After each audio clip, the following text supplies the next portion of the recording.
Hello, Wake Up New Zealand, Sakey speaking. Today I'd like to introduce the first part of many parts of research that I've recently done on the World Economic Forum. Now, when I'm speaking about the World Economic Forum, I'd like to introduce you, if you've never heard of him before, to Klaus Schwab. He is the founder of the forum and also the executive chair. Now, Klaus Schwab, World Economic Forum, just relate that to Davos. Many of you may have heard of Davos. Annually, there is a meeting of the WEF at Davos in Switzerland, and usually there's about 3,000 attendees at those meetings. So over the past couple of years, you hear a lot, and even recently, you hear a lot about Rockefeller's, Gates, Fouché, Clinton Foundation, and even the underreported Helen Clark Foundation. And we're beginning to hear more and more and more about the global elites. So that is nothing new. But I'd like to touch on this, this Schwab. Hilda Schwab, who is the wife of Klaus Schwab, created the Schwab Foundation. Yes, another foundation, and that supports approximately 350 entrepreneurs worldwide. Annually, the World Economic Forum, that's Klaus Schwab, holds gatherings in the Swiss Alps, Davos. The attendees are mostly the globalist, wealthiest fat cats corporations, Hollywood stars from Silicon Valley, governmental leaders, industrialists, and even royals such as William and Charles. The Chinese Communist Banks and Council of Finance, the Chinese Green Investments Organization, cultural leaders, all engaging in global political business. Ardern herself has visited Davos, a Davos forum.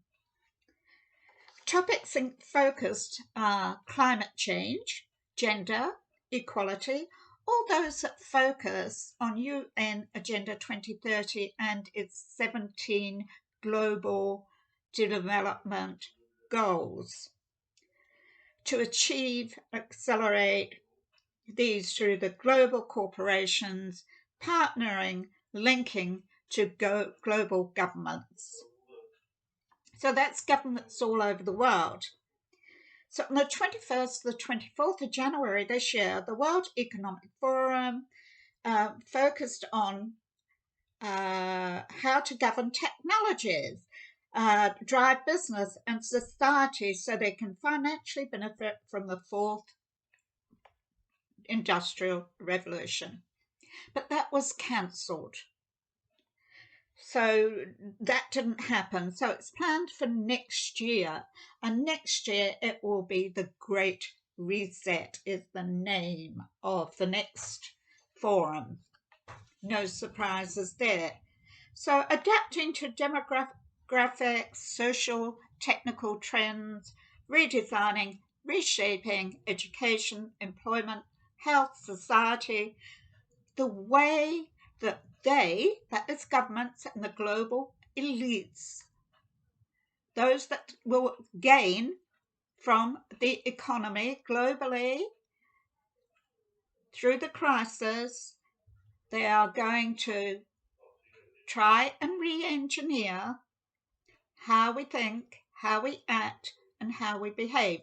And it's already happening through tactics of fear and keep on giving the same messages like stay in your bubble, the next crisis, corona crisis is coming, the third wave, and so on and so forth, and isolate yourself. Even putting a mask on, a facial mask, makes you, if everyone does that, you're all seen as inclusively the same, You've lost your identity. You lose your identity, you lose your dignity. And that's what it's all about. You lose your self-worth. You're no longer individual. So this is about assisting governments, national, international, tracking, monitoring, all about UN Agenda 2030 and its 17 global goals, where no one is left behind, everyone, everywhere, every age. So Klaus Schwab, World Economic Forum, with his 3,000 participants, their goal is to bring about global stakeholder capitalism. And they are doing that now, facilitating discussions on technocratic and trade governance. The government partnering with global wealthy fat cat corporations. These are global corporate raiders. Klaus Schwab was on the steering committee of the notorious Bilderberg Group that set out to revive transatlantic brotherhood. This was based on political, economical, military cooperation. Their primary goal expanded to take in Western free market capitalism. It has been widely reported that their agenda imposes Marxism globally. Members of the Bilderberg Group have also incorporated Labour MPs. Dennis Healey of the UK is one. Schwartz was a member of the steering committee as well. Journalist John Ronson interviewed Dennis Healey in 2001. There were reports that the Bilderberg Group were aspiring to become a world government. So John Ronson, who was writing a book, thought he would incorporate this into the book and questioned Dennis Healey about that. Now, Healey had a 30-year membership of the Bilderberg Group. The interview took place and the responses were recorded in his book. Healey's response was as followed. To say we are striving for a one world government is exaggerated, but not wholly unfair. Those of us in Bilderberg felt we couldn't go on forever fighting one another for nothing and killing people, rendering millions homeless, so we felt that a single community throughout the world would be a good thing. So that's an admittance in itself. And remember, Klaus of the World Economic Forum is part of this also. So attendees of the Bilderberg Group, like Klaus Schwab, World Economic Forum, are numerous. So we're talking about Prince Charles, Philip, Bill Gates, the Clintons, Tony Blair, Henry Kissinger, billionaires, executives of leading banks, corporations, and defense industry, etc., etc., etc. Schwab founder chair of the Bilderberg Group was a very powerful man. He's still a very powerful man on the WEF, the World Economic Forum, that partners with the UN. He has governmental influence. Scoop News on the 30th of August 2018 is an article exposing the giants, the global elite. This was a report by Phillips. He is a professor of political sociology at Sonoma State University in the United States. Phillips provides some really valuable information as to trillions of dollars of investment capital that's under management of the giants of world capitalism. trillions of dollars of wealth invested for profit globally by thousands of millionaires, billionaires, and global corporations. This is the financial capital that powers the global economic system. 17 global giants operate in every country in the world. Investments in anything that is profitable. Agriculture, lands of indigenous farmers become replaced by the global elite investors, etc., etc., etc., and it goes on. Also investing in public interests, public assets, such as energy and water and utilities. These corporations, networks, organizations, cooperations, foundations are all interconnected. And Klaus Schwab is right in the middle of it.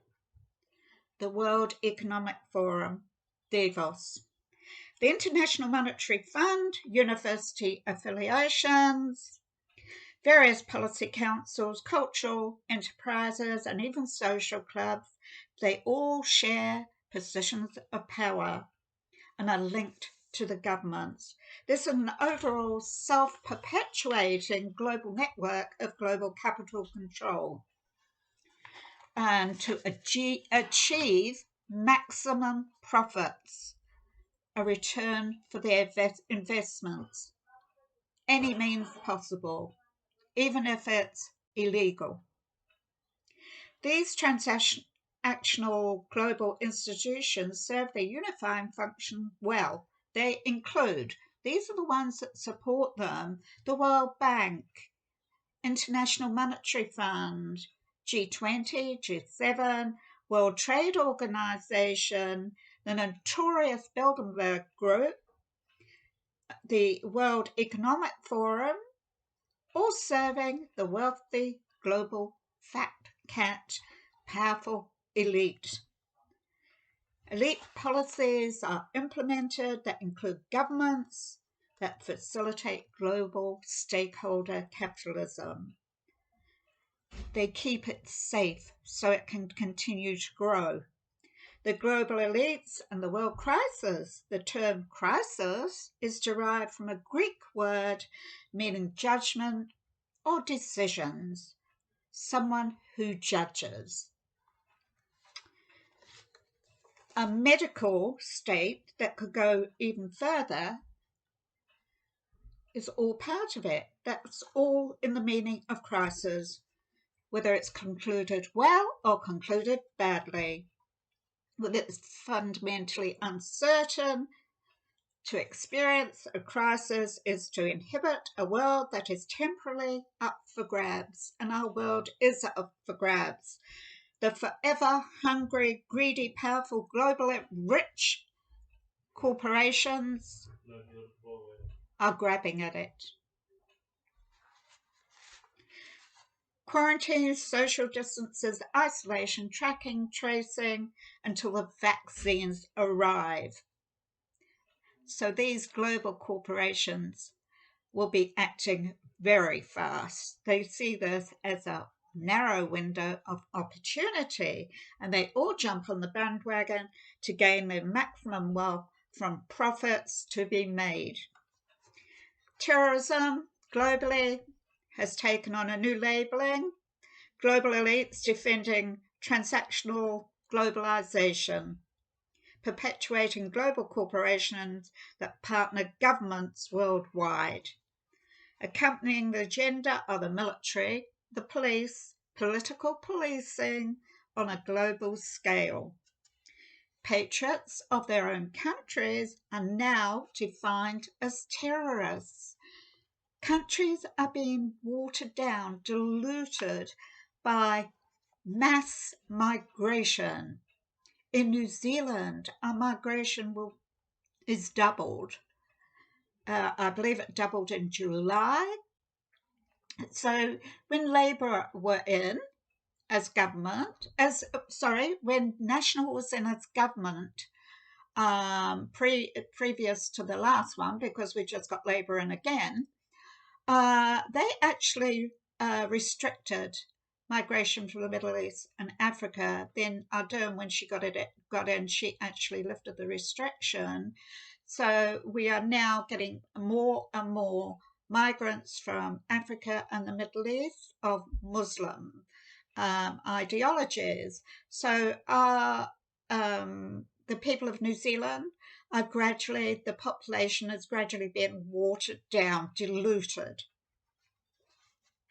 so that patriotism will no longer exist.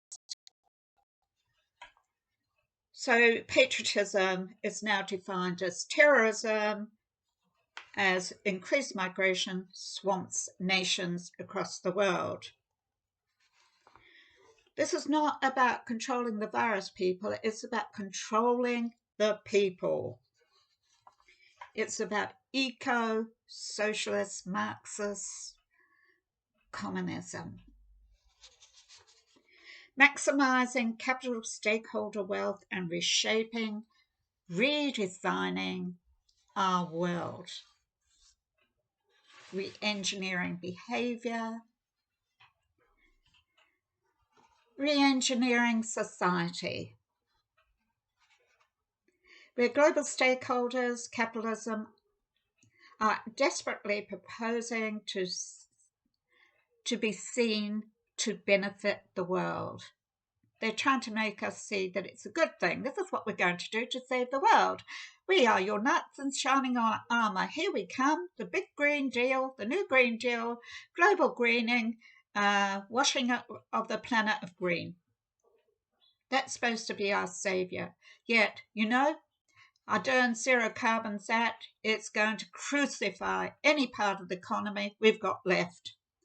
So this is all part and parcel of Ardern's political agenda, that all that reside in the toilet bowl of Wellington, they're all part and parcel of this. They all knew it was happening. They know it's happening, but not one of them have ever spoken up. Not one of them. Did you hear it on the electioneering campaigns? I didn't. Not one of them. So not one in the toilet bowl of Wellington has spoken up. The global wealthy fat cats that breathe misinformation, lies, predictions for huge investments, opportunities, and massive profits as to climate modifications. Even though man-made climate change has never been proven beyond reasonable doubt, and they still get away with it.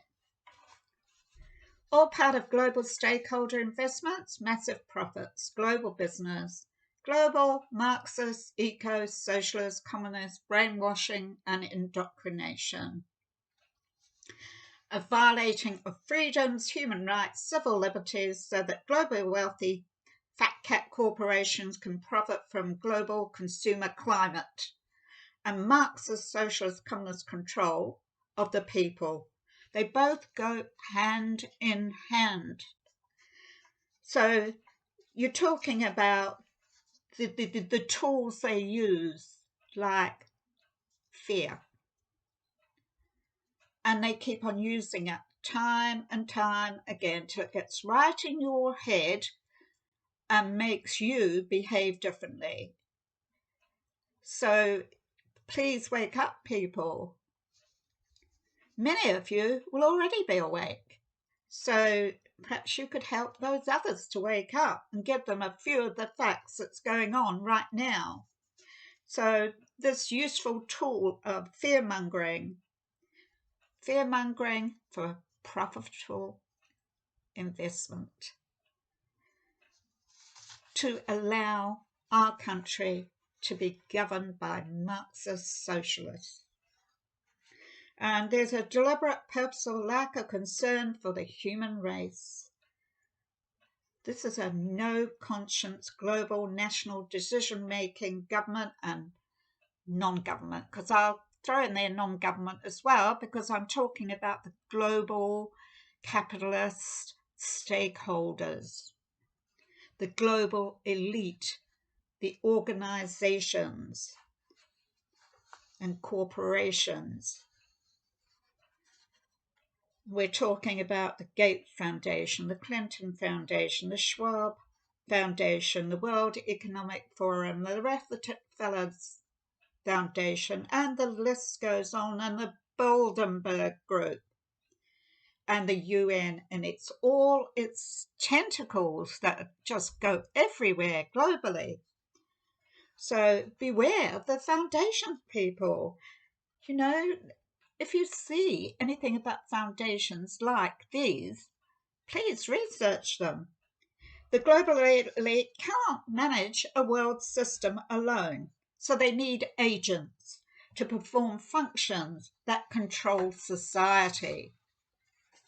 Agents such as major institutions, governments, intelligence services, policymakers, police and military, political police, corporate media to give you misinformation, all working for the same invested interest: domestic control.